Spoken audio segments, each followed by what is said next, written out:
thanks for joining me today for Segments with Stephanie. We're going to go through just some stretches. If you are prepping for a marathon, prepping for a long walk, maybe you're doing a 250-kilometer charity walk or a fundraiser, and you want to make sure that your body is finely tuned for it so you don't get injured, here are some stretches we're going to do mostly for runners and walkers. So the number one thing that we want to worry about and really take care of are our hips. So our hips literally decide the fate of our knees and our ankles. So we're going to start at the hips today.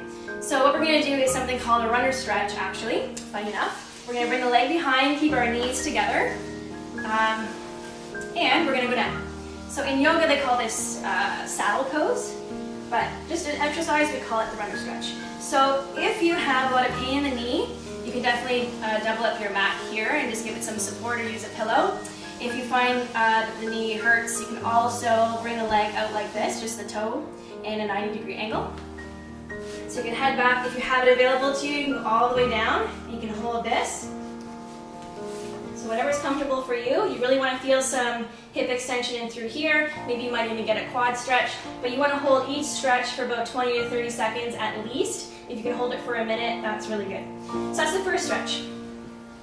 So you're going to hold that. Now these stretches can be done after maybe you're doing a 10K warm-up run for the marathon, or you're doing an 8K walk in preparation for a bigger walk.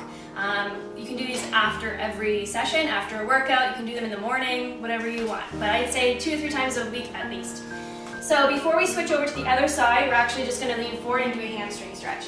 So hamstrings are another vital muscle when we're walking or we're on one leg at a time. They decelerate the movement, so we really want to make sure the hamstrings are nice and malleable. So we're going to come forward as much as we can and hold this again 20 to 30 seconds. If we can do a minute, even better.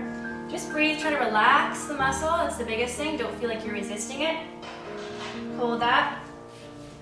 So those are 2 things, the runner stretch and just the hamstring. Then switch sides. So go back and then go forward. The next one we're going to do is just another hip twist movement. So one leg's in front, knees in line with my nose. I'm moving the other leg up and over, and then I'm twisting and holding this way. So breathe, make sure you're relaxing the muscles, open up.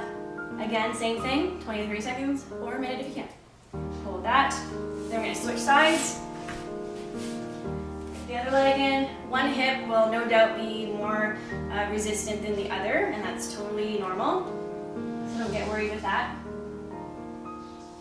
Good. Next one is the spinal twist. So we might think running and walking is all about lower body, but the upper body is responsible for half the movement. So we really want to make sure we open up our chest, leg comes all the way over, stretch out our chest, and also we're getting a nice stretch in the low back and the glute in the hip. So open up the arms. If you can, look the opposite direction of where your leg is. And then once you've done the minute, switch, other side. All the way over, look to the opposite side, and come back. So those are what? 1, 2, 3, 4 stretches that you can do after your workout, after a weight workout, after a resistance workout, after your walk or your run. That will dramatically affect your half marathon that you're doing. So making sure your stretching is so important. Make sure you do these stretches. They're going to be the most efficient stretches for you. And if whatever you have planned this spring, whether you're doing a 10K or not, I really hope you enjoy it and are injury free. And thanks for joining me today. Bye.